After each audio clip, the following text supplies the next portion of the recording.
목사님, 미지근한 신앙생활을 계속해서 하면 어떤 일이 일어날까요? 또 그렇게 하는 원인은 무엇인가요? 궁금합니다. 알려주세요. 개인의 신앙 습관에 관한 질문인데요. 답은 계시록 3장 16절과 마태복음 6장 24절에 기록되어 있습니다. 미지근한 신앙생활의 끝, 결말은 무엇이며 어떻게 하다가 내가 미지근한 신앙생활을 하게 되었는지 알아보도록 합니다. 먼저 미지근한 신앙생활의 끝, 결말입니다. 계시록 3장 16절 말씀 봅니다. 내가 이같이 미지근하여 뜨겁지도 아니하고 차지도 아니하니 내 입에서 너를 토하여 버리리라. 성경은 한치의 망설임도 없이 너를 토하여 버린다고 가르쳐 줍니다. 그렇다면 그 다음은 어떻게 되는 걸까요? 토하여 버려진 다음에 어떻게 되느냐 하는 것입니다. 궁금하지 않으십니까? 마태복음 3장 10절에 나와 있습니다. 이미 도끼가 나무 뿌리에 놓였으니 좋은 열매를 맺지 아니하는 나무마다 찍혀 불에 던져지리라.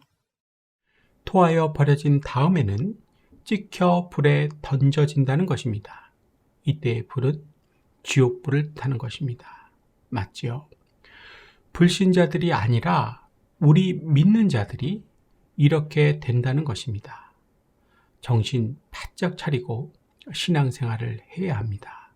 자칫 잘못하다 보면 내가 이렇게 되는 것입니다. 성도님들, 그렇다면 내가 지금 미지근한 신앙생활을 하고 있는지 아닌지는 어떻게 알 수 있게 되는 건가요? 당연히 열매죠. 좋은 열매를 맺지 않고 있다면 미지근하게 신앙생활을 하고 있는 것입니다.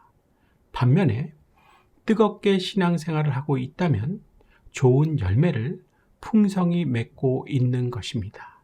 그렇겠지요. 사랑하는 성도님들, 지금 좋은 열매를 맺고 있습니까? 아닙니까? 지옥에 가는 것이 나의 열매에 달려 있다는 것을 알아야 합니다. 하나님의 엄중한 경고로 들으실 수 있기를 바랍니다. 따라해 볼까요?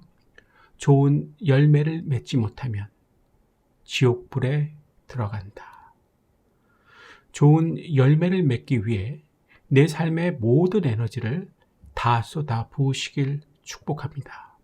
그렇게 안 하면, 하기 싫으면, 못하면 지옥에 가서 그 뜨거운 불에 훨훨 타는 것입니다. 그렇다면 지금까지 나는 왜 좋은 열매를 맺을 수 없는 사람으로 살아왔을까요? 여기에는 세 가지 원인이 있습니다. 첫째, 필요성을 몰랐기 때문입니다. 하지만 이 시간을 통해 분명히 알게 되었지요.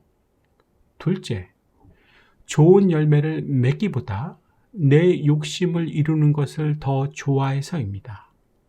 결과는 어떠십니까? 욕심을 못 이루셨지요? 생각해보면 정말 허망한 일입니다. 후회하고 회개해야 하는 일입니다. 사랑하는 성도님들, 하나님께 절대 외면당하시면 안 됩니다. 하나님께서는 자신의 욕심을 이루려고 하는 자를 철저히 외면하십니다. 그동안 내가 하나님께 외면당하고 있는 자는 아니었는지 되돌아 봐야 할 것입니다. 셋째, 좋은 열매를 맺으며 사는 인생이 얼마나 편하고 행복한지를 몰라서입니다. 편안한 인생, 행복한 인생을 살고 싶으십니까?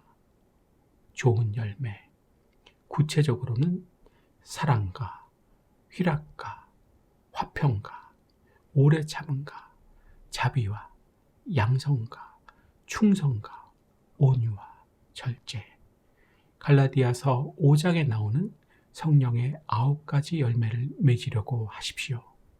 그럼 편안하고 행복한 인생을 살 수 있습니다. 왜죠? 그 인생은 하나님께서 함께 해주시고 축복해 주시는 인생이기 때문입니다. 이상과 같은 세 가지 원인으로 인해 지금까지 좋은 열매인 성령의 열매를 못 맺고 살아온 것입니다. 알았으면 이제 어떻게 해야 합니까? 안 내용을 실천하면 되는 것입니다. 그러기 위해서 무엇보다 중요한 것이 있습니다. 그것은 내 자신이 성령으로 충만해지는 것입니다. 그 방법을 예수님께서 누가복음 11장 13절에서 친히 가르쳐 주십니다. 말씀 봅니다. 너희가 악할지라도 좋은 것을 자식에게 줄 줄 알거든. 하물며 너희 하늘 아버지께서 구하는 자에게 성령을 주시지 않겠느냐 하시니라. 성령을 구하는 것입니다. 무엇보다 성령을 구해야 성령이 충만해지는 것입니다. 이것 저것을 구하는 것이 아닙니다. 잘 먹고 잘 사는 것을 구하는 것이 아니란 겁니다. 여기에 실패하시면 안 됩니다. 따라해 볼까요? 무엇보다 성령을 구할 수 있어야 한다. 지금까지 살아오시면서 다른 거 많이 구해 보셨지요? 하지만 안 되지요? 그럼 깔끔하게 포기하시고 주시겠다고 약속하신 성령을 구해 보세요. 확실히 주실 것입니다. 그래서 그 성령을 받으면 성령의 9가지 열매, 좋은 열매들을 잔뜩 맺게 될 것입니다. 믿으셔서 다 아멘 하실 수 있기를 축복합니다. 사랑하는 성도님들, 반복합니다. 성령을 구하십시오. 다른 거 말고 무엇보다 성령을 구하십시오. 이것이 우리가 욕심을 내야 하는 유일하고 최고의 것입니다. 이제 정리를 해 봅니다. 질문이 뭐였습니까? 미지근한 신앙생활의 끝과 원인은 무엇인가요? 였습니다. 답은요. 계시록 3장 16절과 마태복음 6장 24절에 기록되어 있습니다. 라고 말씀을 드렸습니다. 그러면서 세 파트로 나누어 말씀을 드렸습니다. 첫 번째 파트는 끝, 결말. 두 번째 파트는 원인. 세 번째 파트는 해결 방법이었습니다. 다 잘 생각나시지요? 사랑하는 성도님들, 좋은 열매는 맺어도 그만, 안 맺어도 그만이 아닙니다. 내가 지옥 가고 천국 가는 가장 중요한 문제입니다. 절대로 가볍게 여기셔서는 안 되는 것입니다. 이 중차대한 팩트가 하나님의 음성으로 오늘 이 시간 나에게 들려질 수 있기를 간곡히 축원합니다. 오늘은 여기까지 하겠습니다. 잘 들어주셔서 감사합니다.